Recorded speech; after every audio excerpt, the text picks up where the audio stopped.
tanong, sabi niya sa akin, ilang taon ka na dyan? Sabi ko, matagal na. Sinabi ko yung taon ko, ilang taon na ako nagtatrabaho. So sabi niya gano'n, yumaman ka na. Hindi.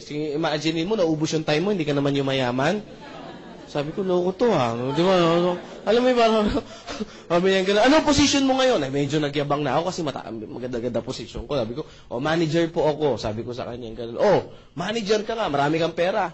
Sabi ko, yung kumpanya namin, maraming pera, bakit? Sumagot na ako, napahiya na ako eh. Tama ba? Ayoko lunukin yung pride ko. Tama, mali? Sabi ko gano'n. Sabi niya gano'n, Chris, sabi niya gano'n, ang posisyon, hindi yan maipamamana sa pamilya mo. Sabi niya sa akin, sabi ko, na-realize ko, oo nga, no, sabi niya, pag ikaw namatay at nagkaanak, hindi pwedeng ipapamana mo yung pagiging manager mo sa anak mo. Pag namatay ka o tumanda ka, kukuha sila ng bago, mas agresibo, mas bata, at mas magaling sa'yo, at mas gwapo sa'yo. Sabi ko, pwede, at least, di ba?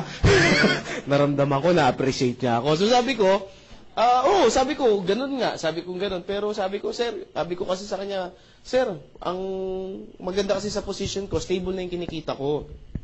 Sabi niya, hindi ko naman tinatanong kung stable eh. Ang ayoko nga sa lahat, stable yung income. Kasi maraming Pinoy, ang mindset, di ba, stable ang income? Sabi ko, hindi, mabuti ang stable ang income. Sabi niya, sige, tingnan ko. Nung January, magkano ang sinahod mo? Ang sahod ko po kasi 18,000 pesos per month. That's January.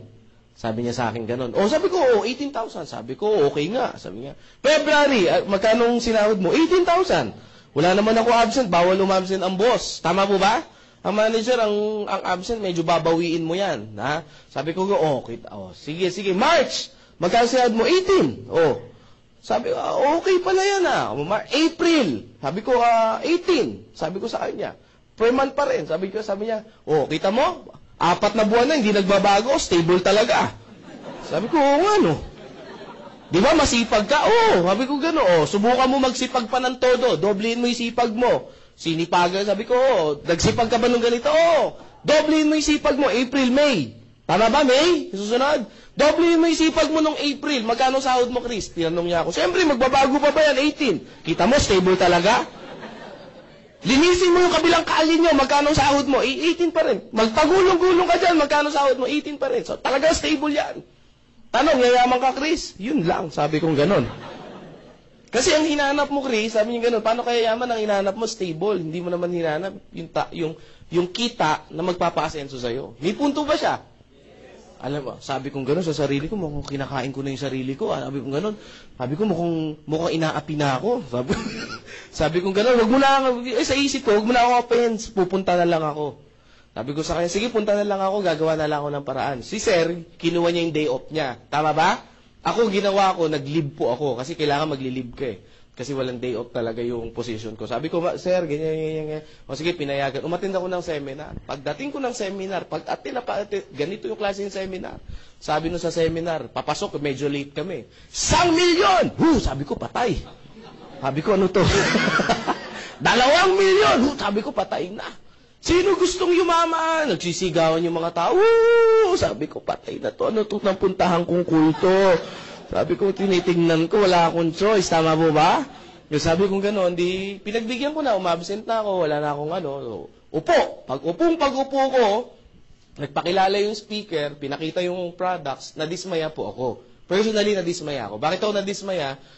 Computer graduate ako, may advantage ako sa computer, tapos ang pinakita po, supplement. Tama po ba? Sabi ko, yung mga pampapayat, maputi, sabi ko, Diyos ko, paano ko yayaman? Tama ba? Ilang bilbil ang kailangan kong computein, ilang kili-kiling maiitim, tama ba? Ilang singit na kailangan ko i-check para yumaman ako. Tama po ba? So sabi ko, medyo malabo yata. So meaning, pumasok po ako sa seminar room ng close-minded po ako. Sa madalit salita, pumasok ako, naka-mindset na ako na ayoko yung ginagawa seminar. Tama po ba? Sumunod na speaker, tinawag ulit. Yung sumunod na speaker, kitaan daw. Dito, pwede kang kumita ng ganito. Pwede kang maging milyonaryo. Sabi ko, Diyos ko, ang sipag ko. Sabi ko, ang galing ko. Sabi ko, yung talent ko. Sabi ko, never ako. Sabi ko, imposible talaga. Sa hirap ng buhay nga, imposible yumaman. Sabi ko sa sarili ko. Sabi ko, gano'n, niloloko lang ako ng taong to. Sabi ko, gano'n. Tapos, biglang nagsabi siya, ganito po. Wala na. Baliw na rin ako. Bakit? Kinain ko na yung pride ko, may sasakyan siya, ako wala eh. Tama po ba? Sabi ko lang yan itong speaker na to, ganito lang, tapos grabe. nagsisigaw lang, kumita na ng malaki. Kaya ko rin kayang sumigaw. So, yun na po yung nangyari. Now, after ng seminar, sa madalit salita, sabihin ko na po sa inyo, nag-join ako, hindi? Hindi po ako nag-join sa madalit salita. Bakit po? Na-hype po ako, pero nandun pa rin sa isip ko yung duda. Nagdududa pa rin ako na, pwede bang kumita talaga ng ganong kalaki? Kasi, ang ini-explain sa akin, pwede kang kumita ng at least 1 million, hindi at least pwede kang kumita ng 1 million pesos per month. Parang nakakalaglag pa nga. Ang alam ko sa 1 million per month, kailangan mong tayaan ng maraming beses sa loto yan. Tama po ba? Kung aatin ka sa Wawawi, ilang pila yung aatinan mo. Tama po ba? Ilang bingo yung aatinan mo bago ka manalo ng 1 million. Tama po ba? So sabi ko parang suntok sa buhay niya. Sabi ko parang napakadali niya sabihin. Pero parang kako sa iisip-isip ko, sa katotohanan ng buhay, mahirap gawin. Tama po ba? So sa madalit salita, hindi po ako na-convince. Pero na-appreciate ko yung seminar. Alam niyo, naramdaman nung nag-invite na hindi po ako na-convince. Naramdaman niya, pag pinakawalan niya ako, hindi na ako magpapakita uli. Maliwanag po ba? Tingnan niyo yung mga katabi niyo. Yan ba yun? Yung mga ganyan, yung mga tipong pag pinakawalan niyo, hindi na magpapakita muli. O mga yan, ha? So, nung naramdaman nung invite ko, na sabi niya, mukhang hindi na-convince, Sabi niya, Chris, mag-coffee muna tayo. So, nag-coffee po kami. Nag-start kaming mag-coffee. Natapos kasi yung seminar. Buti nga ngayon medyo maaga eh. Noong time na yon, natapos kami 10 p.m. yung seminar. Ganyan po. Yung mamaya, 10 p.m. yata matatapos yan eh. Hindi ngayon yung mamayang susunod. Baka mamaya mag-uwian kayo bigla eh Ano lang tayo, dapat alas 5 siguro kaya natin to mga 5:30 tapos ako. Maliwanag okay lang ba sa inyo yun? Ayan 5:30 ng maga Ayan. Joke, Nag-start kami mag-coffee, 11 p.m. Alam niyo po ba kung ano oras kami natapos? 3 a.m. ng madaling araw. Sabi ko, wala, matindi. Alam niyo po ba, after ng 3 a.m. na yan, nabuang po ako. Hindi ako makatulog. Pag uwi ko ng bahay, 4 a.m. 4 a.m. yung uwi ko ng bahay, alas 5, kailangan ko gumising kasi papasok ako. Pero nung time na yun, hindi na ako natulog kasi hype na hype ako. Alam mo yung power na power, parang nagising yung natutulog mong pangarap. Ang tanong ngayon, ano yung in-explain sa'yo nung tao na yun? At sino ba yung tao nag-explain na yun? Yung taong nag-invite sa akin na hindi po ako pinakawalan ng pangalan po, Dr. Eduardo Cabantog. So, kilala nyo na. Talagang pag hindi pa ako na-convince, ewan ko na lang, tama ba? So, kasi it's churchmate ko kasi siya. Sabi niya sa akin, tignan mo lang, alam niyo po, alas 3 ng madaling araw nung binitawan niya ako, parang hindi ako makatulog, parang hindi ako puyat, parang hindi ako pagod. Talagang sabi ko, hindi ko pwedeng hindi pakawalan. Ang tanong, ano yung in-explain sa akin ni Doc? Pakita ko po sa inyo.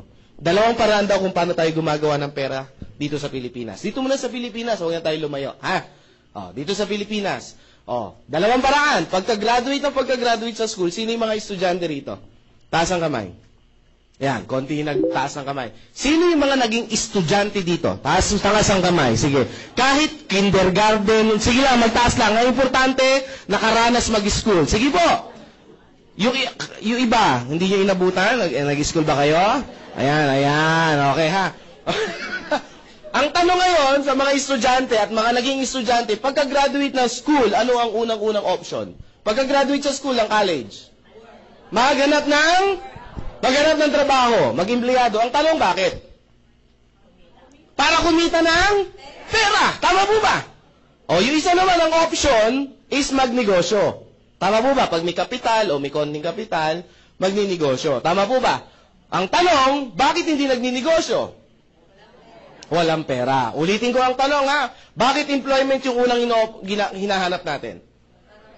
Para kumita ng pera. Pag yan ang sagot nyo, ibig sabihin, mas maraming pera ang empleyado kaysa sa negosyante. Kasi mas kumikita to ng pera eh. Tama po ba? May sumagot kanina, sabi niya, yes, mas kumikita to ng pera kaysa dito. Tama po ba? Kaya mas maraming sasakyan nito kaysa dito. Tama po ba? Mas malalaki ang bahay nito kaysa dito. Tama po ba? Ang tanong, uulitin ko yung tanong, bakit employment yung una nating hinahanap? Walang tama, walang maling sagot, huwag kayong matakot. Para ma-realize nyo lang, bakit ba ito yung hinahanap natin? Sige po, sa mga first time lang. Para magkaroon ng pera. Kasi sa negosyo walang pera eh. Tama po ba? Wala itong mga taong to, mga palaboy na to, itong mga tao na to. Kawawa itong mga tao to, walang pera. Tama po ba? Ay, si ma'am papasok. Ma'am, sige. Ay, walang ano ha. Okay lang yan, magkakatuwaan lang tayo. Sige ma'am, ano po yung sagot niyo po? Sige po.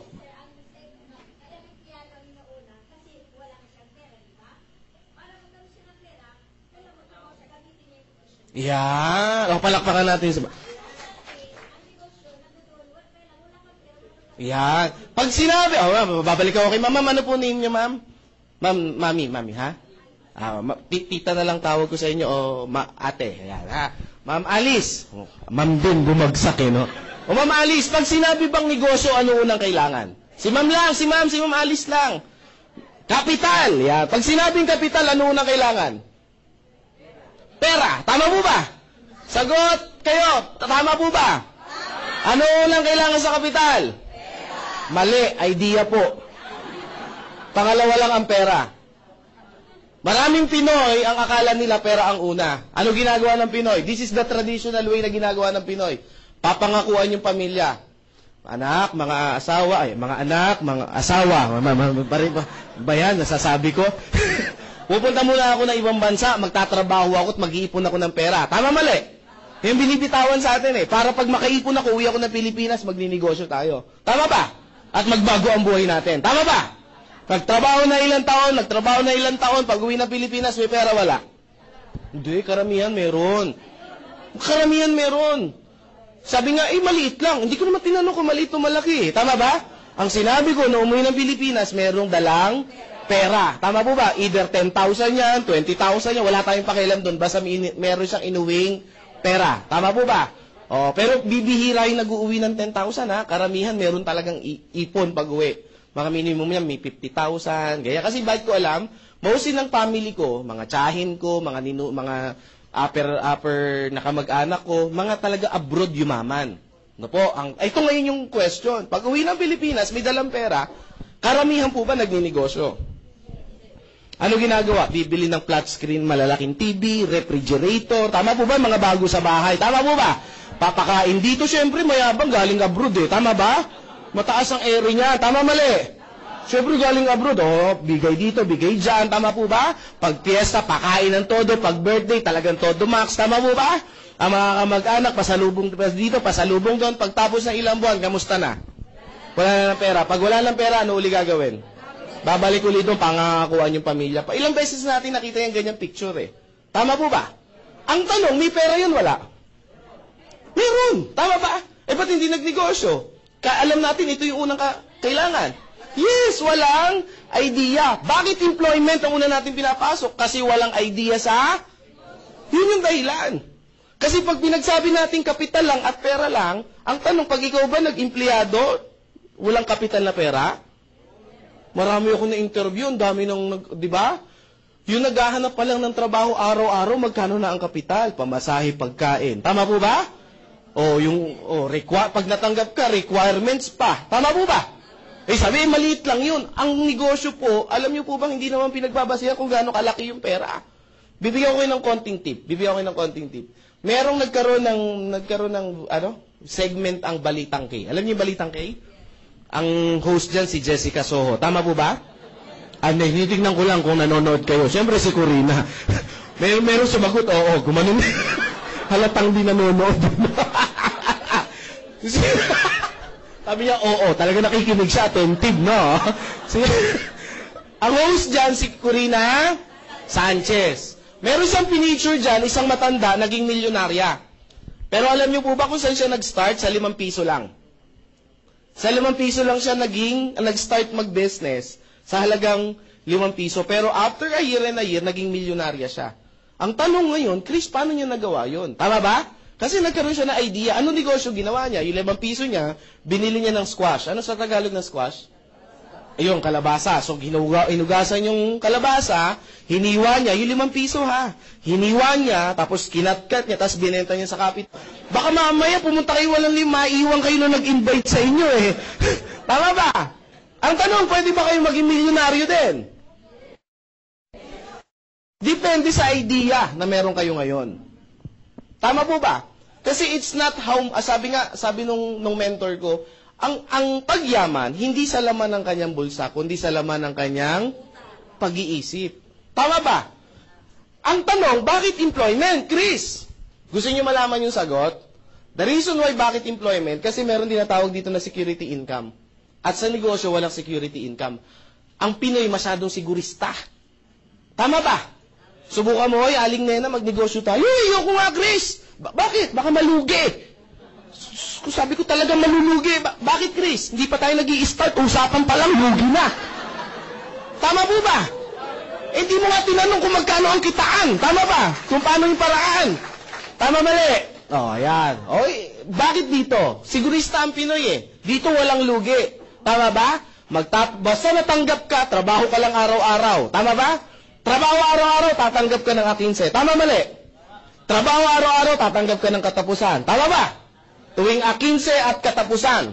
Tama ba? Trabaho ng trabaho, A15, katapusan. A15, katapusan. 1 taon ka ng A15 katapusan, may nagbabago ba? 5 years ng A15 katapusan, may nagbabago ba? 10 years ng A15 katapusan, may nagbabago ba? May kilala ko, yung tito ko, 30 years nang nasa serbisyo, A15 katapusan, may nagbabago ba? Meron yung edad, hindi nyo lang napapansin. Tama ba? Tama ba? At ito yung dapat natin tanggapin. At habang umaangat ang edad natin, ang opportunity bumababa. Tama ba? Sabi ng iba, hindi totoo yan. Try nyo. 45 years old o 50 years old, kinatanggap pa ba na crew sa Jollibee? Good morning. Yung nagmamap, baka pag ikaw yung kumakain, sir, ako na po, naawa ako eh. Baka maawa sa inyo yan, tama ba? Tanong, lumiliit ba ang opportunity pag tumataas yung edad? May kaibigan nga ako, sabi niya, Chris, wala na akong choice, kailangan ko na pumasok sa negosyo mo. Sabi ko, bakit? 35 na ako, wala nang tatanggap sa trabaho sa akin. Sabi ko, at least, na-realize mo yan. Sabi niya, hindi ko na-realize, kailangan ko lang talagang tanggapin. 35 na eh, tama ba? Yan ha. Nagigets mo ba to? Ang itsura niya, si Robert Kiyosaki. Kilala niyo si Robert Kiyosaki? Isang financial expert, siya yung nagsulat na Rich Dad, Poor Dad, Cash Flow Quadrant, at marami pang investment kung paano kaya yaman. Sabi ni Robert Kiyosaki, pag ganito daw yung buhay mo, ang hinahalin tulad daw niya yan sa isang rat race. Alam niyo yung rat race? Alam niyo yung rat? Alam niyo yung race? Ayan, at least malinaw, baka may mapaisip pa kayo eh ha. Ano yung rat race? Ganito yung itsura niya. Ito yung wheel, ito yung daga, tatakbo yung daga, iikot yung wheel. Tama ba? Pag tumakbo yung daga, iikot yung wheel. Makakalis ba yung daga? Sagot kayo na malakas ha. Bibilisan niya, times 2 yung bilis. Makakalis ba siya? Times 5, makakalis. Times 100, makakalis. So, hindi makaalis. So, parang ganito din, aking katapusan, ilang taon ang aking katapusan, hindi makaalis. Sa aking katapusan. Sabi ng iba, oo nga, no. Paano nangyari yan? Pamali ko. Tama ba? Hindi ko rin alam. Basta ang alam ko, yan lang yung diagram. Tama ba? Baka sasabihin ng iba, Chris, siguro may galit ka lang sa employment. Wala pong galit sa employment. The point is, na-realize ko lang. Tama ba? Sabi ng iba, Chris, income eh. Dagdag income. Hindi naman namin sinabing bawas income eh. Tama ba? Kumikita ka ng 10,000 sa employment. Tapos, dagdagan mo ng negosyo, 10,000 din. Malaki bang tulong yan? Tama ba? Ganyan yung dati sa akin, 18,000 pesos per month. Then, after ilang months, ang nangyari sa akin dito, 120,000 per month. Ano nangyari? Totoo yung sabi ng mentor ko, full-time on your job, part-time on your fortune. Tama po ba? So, dito ba may ipon ako? Dito may ipon ako? Yes. That's why after ilang months, nag-resign din ako. Tama ba? Ibig mo sabihin, Chris, magre-resign din kami? Bahala na kayo mag-isip, 120 nga to part-time eh. Tama ba? Ito, full-time, ayaw magbago. Tama ba? Yun yung advice ko. Gawin nyo yung business na to. Try nyo, subukan nyo to. Pag nag-120 kayo, mag-isip kayo. Tama po ba? Kahit naman siguro bata, may isip naman kung ano dapat gawin. Tama ba? 10 hours mong ginagawa. Ito, 2 hours to 3 hours. Tama po ba? Medyo dapat pag-isipan maigi. Tama ba? Ba't umuunga? Huwag yun. Tama ba? So sabi ko sa boss ko, boss, nagpaalam po ako. Boss, Chris, magpapaalam po ako. Anong papaalam mo? You're fired. Hindi, ako po iaalis na. No? Kasi in-explain ko sa kanya, sabi niya, sige Chris, kapalaran mo yan. Yung mga ganito mga boss tama ba? Now, nagkaroon po ako, after ko pong naging ganito, ang ginawa ko po, sumunod kong ginawa, nag-part-time po ako. So, ginagawa ko to, tapos nagpa-part-time po ako, nagtuturo po ako sa mga estudyante. Yung mga college student, yung mga gagraduate, so pumupunta ako sa mga school, iniimbita nila ako sa mga symposium, tapos nagkakandak ako ng ganito. Hindi po yung business, yung tinatawag na mindset. No? After nito, may isang estudyante sa akin, somewhere in, hindi ko nasabihin yung school, nagtaas ng kamay, siguro nasa 500 yung audience. Sabi niya, Sir Chris, good news, salamat po, naka-attend kami ng seminar niyo about financial literacy. Sabi niya sa akin ganun. O sabi ko, di maganda. Sabi niya, good news, sir.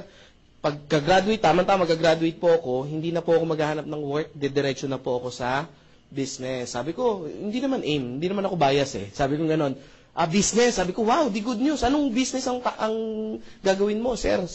Sari-sari store. Ay, masama ba to? Hindi. Pero mga brother, mga sister, hindi ito yung uring negosyo yung sinasabi ko. Bakit? Sa panahon ngayon, medyo mahirap po ang magsari-sari store. Tama ba? Pag nagsari-sari store ka ngayon, bilang ka ng ilang buwan, tama ba? Ano mangyayari? Sara store. Tama ba? Uy, yun yung Sara store, oh. Magsasara yan. Bakit? Diyan mo kukunin yung pantus...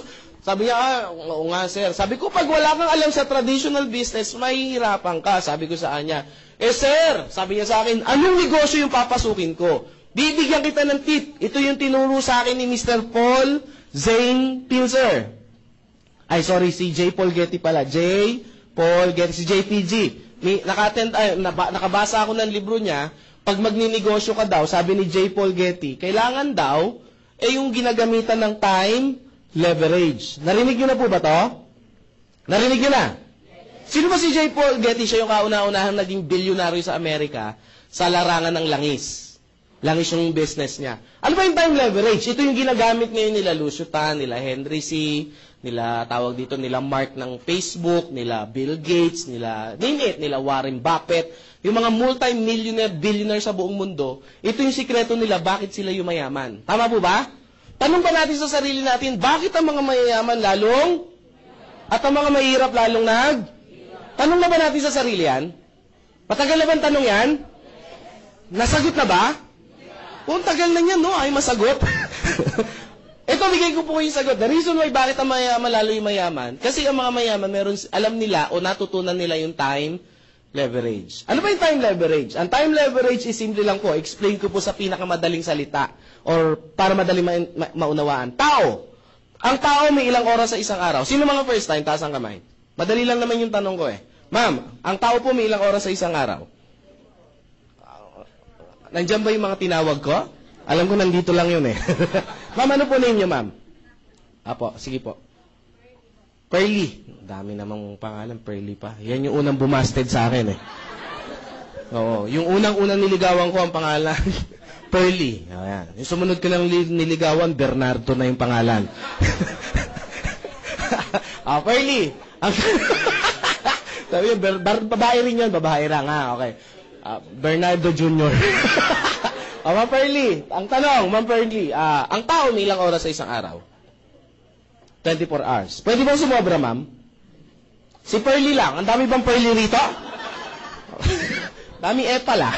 Joke na. Biro na. Per day. Ma'am Pearly, pwede bang sumobra? Pwede magkulang? Hindi pwede. O, palakpakan natin si Ma'am Pearly. Yan. Ma'am, ano po name niyo, ma'am? Miriam. Sige, si Ma'am Miriam muna. First time niyo, ma'am? Hindi po. Hindi. Si ma'am po na lang. First time kayo kanina, di ba? Ano po name niyo, ma'am? Ha? Maki. Kita niyo na? So, ibig sabihin yung pangalawang niligawan ko, babae din yun. Bernardo, malaki nga lang talaga yung nandito niya. Ha? Saka malaki lang talaga, boses. O, Maki, sangayon ka ba kay ma'am? Pwedeng, ang tao may 24 hours, pantay-pantay na binigay ang Diyos. Pwede ba sumobra? Pwede magkulang. So, talagang 24 lang. Si Lucio Tan, kilala mo, Maki? Ba't ba, Maki, nagugutom ako? Si Lucio Tan, Miss Maki, tao hindi? Pangalawa, hindi, may sumagot kaya sa akin dito minsan, di ba? Sabi niya, hindi. In-check. Sabi ko, totoo kaya, di ba? Sino mga member, may sumagot last time dito? Sabi ko, hindi, in-check yan. Sabi ko, kailan pa naging hindi tao ang in-check? Sabi ko, tao rin po ang in-check, ha? Wala ka. Natatawa kasi kayo sa tanong ko eh. Kung tao si Lusutan Maki, ilang oras meron siya sa isang araw? 24 hours. Lusutan have minimum hours of 40,000 hours per day. Sabi na iba, sabi ko na, inchik talaga yan eh. Ang tanong ngayon, alam ko na yung pumapasok sa mga first-timer, alam ko yung tanong, paano nangyari yan, Chris? Tama ba? Ginamitan nila ng formula ng time leverage. Lahat ng bagay may formula sa mundo. Tama ba? Ang math may formula. Ang science may formula. Even ang buhay natin may formula. Now, paano nangyari? Marami bang negosyo si Lusutan? Marami. Philippine Airlines, Fortune Tobacco, Asia Brewery, Allied Bank, etc., etc., University of the East. Marami. Isang negosyo lang pag-usapan. Philippine Airlines. Under Philippine Airlines, may mga empleyado ba? Bawat empleyado, ilang oras ang minimum na pinapasok? 8 hours. Yung 8 hours na to, na minimum na pinasok, kanino to? Ki empleyado o ki boss? Ayan, may nagsabi ng empleyado, may nagsabi ng ki boss. Taas ang kamay ng ki empleyado. Okay, wala. Taas ang kamay ng ki boss. Yan, meron nagtaas. Taas ang kamay ng walang pakialam. Ay wala, hindi ko alam kung nasaan kayo eh. Tama ba? Ito po ki boss, never to magiging ki empleyado. Kung kayo may sagot na empleyado, never po naging sa inyo yan. 'Di ba? Pag nag-time card kayo, hindi na kayo, 'di ba? Nandun lang kayo sa loob at tatapusin niyo yung 8 hours bago kayo lumabas. Tama ba? Tama mali. Bakit naging ki boss yan? Kaya ka nga binabayaran eh. Binibili niya yung oras mo, lakas mo, yung skills mo, yung mga natutunan mo. Tama po ba? Kaya gumagana yung mga negosyo niya kahit natutulog siya. Tama po ba? That's why si boss, kada merong kinukuhang empleyado, parami ng parami yung oras niya. Tama ba? Ang tanong, si boss, pag natulog, may kita wala? Meron. Tama po ba? Nakita nyo na ba ang Philippine Airlines nung inantok si Lusutan? Gumaganon din? Gumaganon yung mga aeroplano, inaantok siguro si Lusutan. Gumigewang eh. Tama ba? O kahit tulog siya, umaandar. Yung mga negosyo niya ba, yung plantation niya ng sigarilyo, pag natutulog siya, gumagana? Pag nag-golf siya, gumagana yung mga negosyo? Ibig sabihin, kung gumagana yung mga negosyo, kahit wala siyang ginagawa, kumikita? Itong empleyado, pag natulog, may kita wala? Nagkasakit, may kita wala? Tinamad pumasok, may kita wala? Why? It's because iba yung pagkakaroon nila. Ito si Lusutan, naintindihan niya yung time leverage. Kaya pansinin niyo yung mga mayayaman, lalo yung mayaman. Ang oras nila parami. So ano yung bata si J. Paul Getty? Pag gusto mong yumaman, paramihin mo yung oras mo. Pag dumadami yung working hours mo, meaning kumikita ka ng malaki. Ano nangyari sa Pinoy? Ano pagkakaintindi natin? Meron tayong 24 hours na binigay ng Diyos. Tama mali? Sabi daw, kailangan nating magtrabaho 8 hours. Ayan. Per day. So ilang oras yun natira? Minus 8, matitira 16 hours. Tama po ba? Nadagdagan, nabawasan. Ang sabi, paramihin. Ano nangyari? Nabawasan. Binenta yung 8 hours eh. Tama ba? Sabi, kailangan para yumaman, magsipag overtime. Overtime, 2 hours. Ilang oras na tira? 14 hours. Natutulog ba si Juan de la Cruz? Naman. Tama ba? O, 8 hours ang tulog. Meron nga dyan, 10 hours eh. Tama ba? Tama ba? Gigising pagtanghalian na. Oh, ilang oras na titira? 6 hours. Si Juan de la Cruz ba may TV sa bahay? Pag may TV ba, ginagamit yan o display lang? Ginagamit. Minimum na lang. Yung tipong yung mga teleserye. Yung teleserye na, huwag na tayo mag-umpisa sa umaga. 3 hours. Ilang oras na titira? 3. Dumadami. Tama po ba? Dumadami. Ang tanong, yung 3 hours na to, saan natin to nagamit? Palagay nyo. Kumakain ba, gumugugula oras? Nagwiwiwi, nagpupupo, gumagamit ng oras? Naglalaba, naghuhugas ng pinggan, gumagamit ng oras? Nagpi-Facebook ba? Tama ba? Naku, lagpas ako. Tama ba? Hindi lang 3 hours eh. Tama ba? Nakikipag-textmate ba? Telebabad? Nag-aabang ng jeep? etc. So, dyan gumugugol yung 3 hours. Ang tanong, sa 24 hours, saan mo ni-leverage yung time mo? That's why, bakit ang mga mayayaman lalong at ang mga mahirap lalong Kasi, hindi ito tinuro sa school. Tama ba? Ano ang natutunan natin sa mga ninuno natin? Bakit ang empleyado, bakit ang mga tao, tayo mga Pinoy, bakit employment? Kasi tinuruan na tayo. ng mga ninuno natin, pababa ng pababa, hanggang sa eskwelahan. Ikaw, anak, mag-aral kang mabuti. Tama po ba? That's our culture. That's Pinoy culture. Para pag ito na lang kasi yung kaya ko ipamana sa'yo. Tama ba? Iiyak-iyak pa yan. Para pag makatapos ka, makakuha ka ng magandang trabaho. That's why, ito yung reason natin. Bata pa lang, yan na yan. Anak, ano gusto mo paglaki? Teacher po. Ano, anak, doktor? Anak, diba? Anak, ano gusto mo paglaki? Negosyante po. Ako, mongoloid to. Autistic to. Pag ganun yung mga sagot, parang feeling mo yung masyadong matured. Tama po ba? Tama ba? Ito yung Pinoy culture. Kinultura tayo sa ganito. Ang tanong, may mali ba ron? Tanong, may mali ba ron? Walang mali doon. Yun nga lang, yung turo na yun, hindi na yun applicable sa panahon natin ngayon. Yun ang masakit. Bakit? Noong unang panahon, ang engineer, example lang engineer, ang engineer, kapos tayo sa engineer. Tama ba? Bibihira lang ang may engineer dati. Kaya si company A, B, tsaka C, nag-aagawan sila sa isang engineer. Palakihan ng presyo. Tama mali? Nauso pa nga nung panahon ngayon, pinipirata yung mga empleyado eh. Tama, nabutan nyo ba yon? Sabi ng iba, never pa kasi ako nag-empleyado simula noon. Matagal na akong tambay. After a year, ano nangyari? Nagkaroon ng tamang supply. Anong tamang supply? Engineer 1 versus company A. Tama po ba? So tama yung supply. Sa panahon ngayon, over yung supply. Kaya ngayon, pag nagsabi si company, ang pasahod ko 6,000, take it or leave it, pag hindi mo kinuha yan, maraming pipila pa dyan. Tama ba? Kaya nga ngayon pasensya po pasintabi po.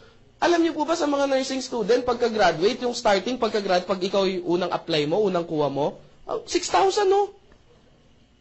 Imagine mo, mas mahal pa yung libro kaysa sahod.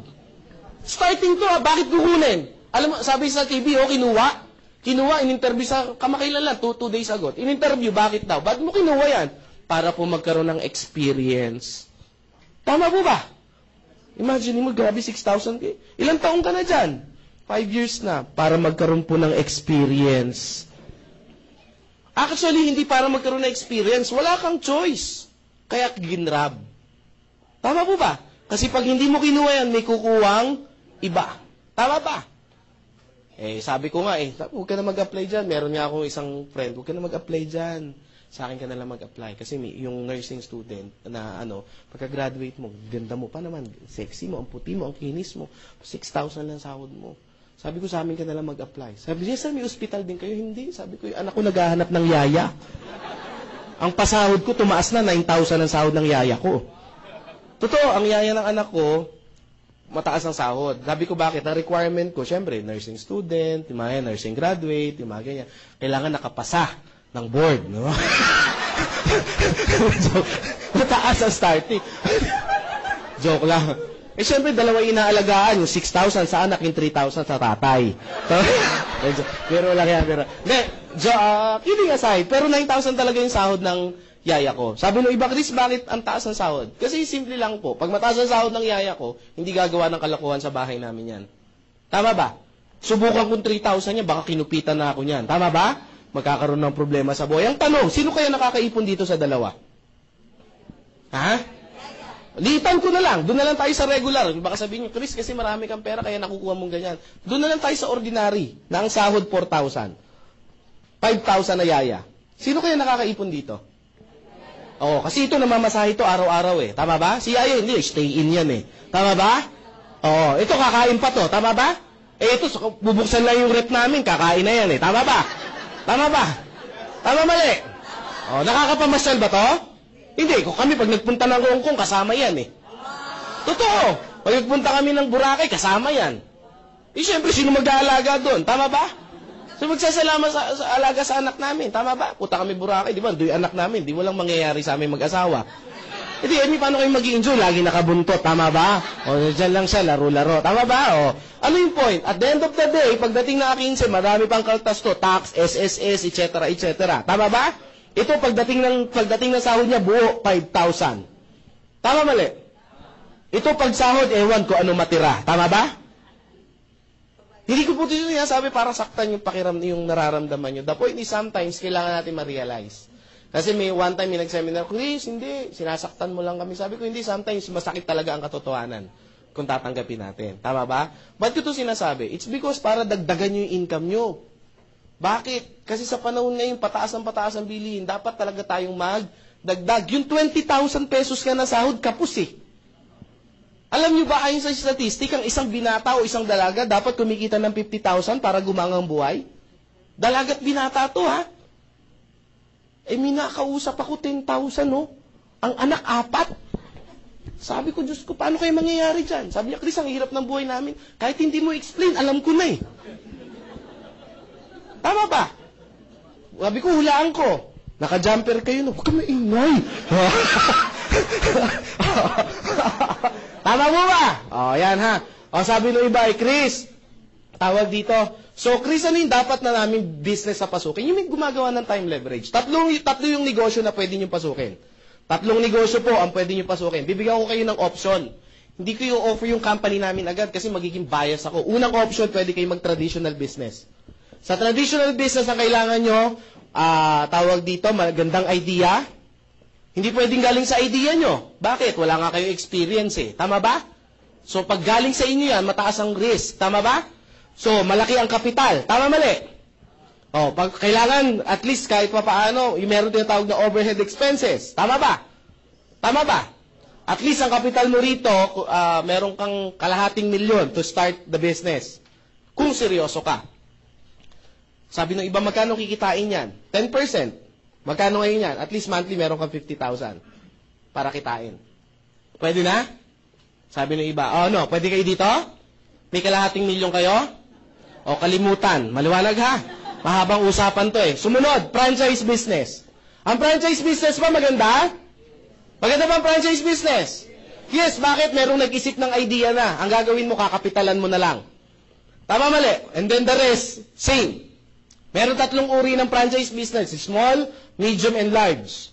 Yung small, medium, and large, itong large muna tayo. Ito yung mga tipong Jollibee, McDonald's, yung mga ganyang KFC, at least meron kang 20 to 30 million. Meron ba kayo yan? Kalimutan. Dito tayo sa medium, kung saan tayo mag-meet. Maliwanag? Mahirap i-explain ko. Wala naman kayo, sayang ang oras. Tama ba? O, pag meron na kayo, tsaka natin pag-usapan. Medium. Ito yung mga maliliit, yung mga tipong, ang halaga nito, mga 1 million to 5 million pesos. Ito yung mga una-usang yung mga tea. Hindi pa shawarma, mga 7-Eleven, mini-stop, mga ganyan, yan ang halaga niyan. Maganda bang business yun? Meron ba kayong 1 million to 5 million? Magtatagal tayo, kalimutan natin, ha? Maliwanag ha, doon tayo kung saan meron kayo. Small, etong small, ito yung mga shawarma, yung narinig ko kanina. Shawarma, tawag dito, siomay, tama ba? Yung mga juice, something, ganyan-ganyan. At least ang kapital mo niyan, meron kang 300,000 to 500,000. Meron ba kayo nito? Diyos ko, saan tayo? Todo na to. Wala. O ano, Chris? Next. Bakit? Wala kami yan eh. Next tayo. Network marketing. Networking. Sabi pa, ayoko niyan. Wala ka nga nito eh. Wala kang choice ito. Tama ba? Ano gagawin natin? Hindi mo kaya to. Hindi dito bagsak. Chris, scam yan eh. Diyan tayo magkakatalo. Bakit? Iba ang narinig, iba ang pinag-aralan. Tama po ba? Bigyan ko yun ng sample. Sasabihin ko ang network, ako po'y kunyari doktor. Kunyari lang. Baka sabihin nyo, wala sa itsura mo. Kunyari nga lang. Kahit hindi nga ako nagdoktor, alam kong hindi ako kikita eh. Kunyari doktor ako, sir. Ano po name nyo, sir? John. Sir John, ang doktor, ganito yung ginagawa, ganito. Isang araw kami nag-usap. Talagang kinuwento ko lahat kung ano ginagawa ko bilang doktor. So alam niya na kung ano yung ginagawa ko bilang doktor. Ang tanong, doktor na ba siya? Hindi pa. Bakit hindi siya doktor? Kasi hindi naman niya pinag-aralan eh. Iba ang narinig, iba ang pinag-aralan. Tama po ba? Maliwanag po ba?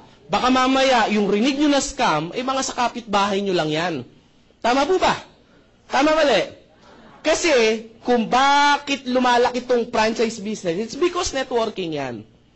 Ang networking, isang paraan po ng isang time leverage. Bakit na po ang networking? Kasi yung mga taong hindi marunong mag-traditional at walang capital for franchise business, it's a combination ng dalawang to. Ang ginawa lang, pinaliit lang yung capital. It's the same system. Niliit yung capital, yung idea, sa inyo pa ba manggagaling yung idea? Hindi, maglalabas ka lang ng maliit na kapital, it's a small capital, tapos maliit yung, maliit yung ilalabas mo na kapital, meron nang mag-iisip ng idea. Ang tanong, may risk pa ba? Wala. Bakit may ibang idea na eh? Hindi na galing sa iyo yung idea. Tama po ba? Tama, Chris, baka malugi eh. Yan ka na naman eh. Tama po ba? Anong gusto mo? Malugi ka sa maliit o sa malaki? Chris, kahit ano, lugi pa din. Tama ba? Pag hindi ka, wala ka bang ginawa, lugi ka hindi. Lugi, ba't nandiyan ka pa rin sa lugi? Wala naman pala nangyayari. Tama ba? Chris, sabi niya gano'n, Chris, kasi ayoko talaga ng networking. May ibang pabaraan pa ba? Meron. Ano po? Mag-networking ka. Parehas lang din yung Chris eh. Wala po ako isasagot. Maliwanag po ba? Yun talaga siya eh. Tama po ba? Bigyan ko kayo ng sample. Chris, maganda ba talaga yung networking? Gusto niyo pa malaman kung maganda o hindi networking? Kasi before ako mag-start, kasi ako po, yung business, saglit ko lang ini-explain yan. In 30 minutes, kaya ko explain. Pero yung talagang gusto ko, before kayo umuwi, lahat kayo, naintindihan nyo, bakit kayo maghahanap ng extra income. Sayang yung oras na dinala nyo rito yan. Pag uwi niyan, sasabihin niyan, ay, mas maganda pa rin ang empleyado. Yayaman tayo dito, asenso tayo dito, huwag kayo mananampalataya kayo. Tama po ba? Ang pananampalataya na kulang sa gawa, ay wala po yan. Tama po ba? Yan na, nasa Diyos ang awa, nasa tao ang gawa. Now, bakit maganda ang networking? Tingnan natin, Henry C. Kilala niyo si Henry C? Henry C. Si Henry C, anong negosyo niya? SM, tama po ba? Ang SM ba isa lang? Marami ba siyang SM? Parami o parami ng parami? Actually, hindi lang SM yung Save-More na maliliit. Yung Save-More, alam niyo ba ba't tinayo yun? Para patayin yung 7-Eleven. Bakit? Ayun yun eh. Kaya siya maliit na version ng supermarket. Maliwanag po ba? Kinukuha niya yung competitions. Lumarami ba yung SM? Ang Save-More dumadami ba? Video. Ang video ba? May mga video ba ang SM? Dumadami rin ba ang video? Dumadami? So marami bang empleyado rito, mga nagtatrabaho? Nalileverage ba siya? Dumadami ba yung oras? Yumayaman ba to? Ano negosyo na Henry C? Networking. Sabi niya, oo nga no. Lusutan. Si Lusutan. Tanong, marami bang negosyo? Philippine Airlines, Fortune Tobacco, etc., etc. Lalo bang dumadami yung negosyo?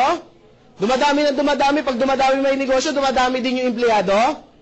Dumadami hanggang sa pinakababa ng empleyado nagtatrabaho. Kumikita ba siya? Ano negosyo ni Lusutan? Networking. Name it. Tawag dito, Gokong Way. Tawag dito, Cebu Pacific, yung kanya. Tama po ba? Robinson's Galleria, Sun Cellular. Parami ba ng parami? Dumadami ba yung tao niya? Ano ba negosyo niya? Networking. Sabi ng iba, Chris, magne-networking na ako. Hindi! Di natin ito titigilan hanggat hindi mo naunawaan. Name it. Kahit saan kayo tumingin, yan po talaga yan. Si Jollibee, bakit yung mayaman? It's because parami ng parami yung branch niya. Parami ng parami yung branch niya, parami ng parami yung mga nagtatrabaho. Tama po ba? Parami ng parami nagtatrabaho, payaman siya ng payaman. Tama ba? Bakit? Kasi networking yung negosyo. Ang tanong, Chris, yayaman ba ako sa Inglobal? Yes, bakit? Networking to eh. Yun naman yung sagot dun eh. Tama ba? Maliwanag ha? Sabi nyo ba, yun, at least nasagot din. Maliwanag po ha? Kasi ang akala nila sa networking, ito yung recruit, benta-benta. Pag-recruit ba masama? Tanungin ko kayo. Ha? Di sana nakulong na yung may-ari ng Jollibee, nagre-recruit din naman sila eh. Tama ba? Diba? Iba lang ang tawag, hiring. Tama ba? Pero nagre-recruit din yan. Tama ba? Ayan ha, sabi ko, no. Kayo ba pag nag-a-abroad, di ba may nakalagay, recruitment agency. Tama po ba? Di sana, scam yun. Ba't marami pumipila? Tama ba? Chris, ayoko kasi magpa-recruit eh. Ba't ka nag-apply ng abroad kung ayaw mo magpa-recruit? Ganon din yan. Tama po ba? Sabi nung iba, Chris, kasi yung yumayaman lang dyan, yung nasa taas. Tama mali? Parang yung boss mo, yumayaman kasi sa'yo nasa taas. Tama mali? Sabi nung iba, Chris, sasali na nga ako eh.